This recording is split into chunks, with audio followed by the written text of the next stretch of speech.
நான் வந்து கலைஞருக்கு இந்த எலுமிச்சம்பழம் மாலை போட்டு ஆமா. அத அது கேக்குறேன். அது அது அதை அரெஸ்ட் பண்ணி என்னை ஸ்டேஷனில் வச்சுருந்தாங்க. ஓகே. அப்போ என்னை மேடையில் வந்து ரொம்ப கடுமையாக தாக்கிட்டாங்க. ம். அப்போ என்ன சொல்லிட்டாங்கன்னா தலைவருக்கு, அடிச்சு கொண்டுட்டாங்க எம்ஜிஆர் மன்றத்தை சார்ந்த பையனை ஐயய்யோ! அப்படின்னோடனே அவர் ஸ்டேஷனுக்கு ஃபோன் பண்ணுறாரு. ம். அப்படி ஃபோன் பண்ணும் பொழுது அப்போ விசாரிக்கிறாங்க.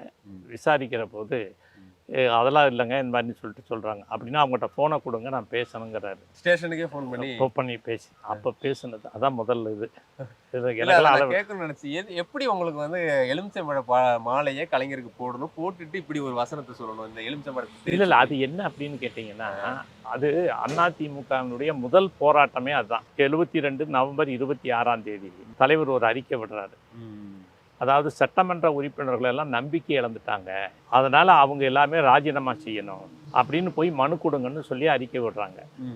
அப்போ எல்லா சட்டமன்ற உறுப்பினர் வீட்டுக்கும் போய் மனு கொடுக்குறோம். ஓகே. அப்போ எங்கள் தொகுதி எம்எல்ஏ கலைஞர் முதல்வர், ஓகே.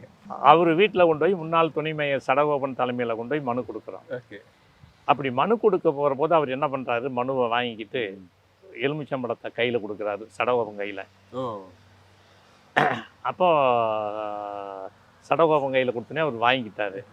அடுத்து பத்திரிகையாளர்களை கூப்பிட்டு இவரே சொல்லி ஏன் கொடுத்தன்னு கேளுங்கன்னு சொல்கிறாரு. அப்போ அவங்க கேட்குறாங்க.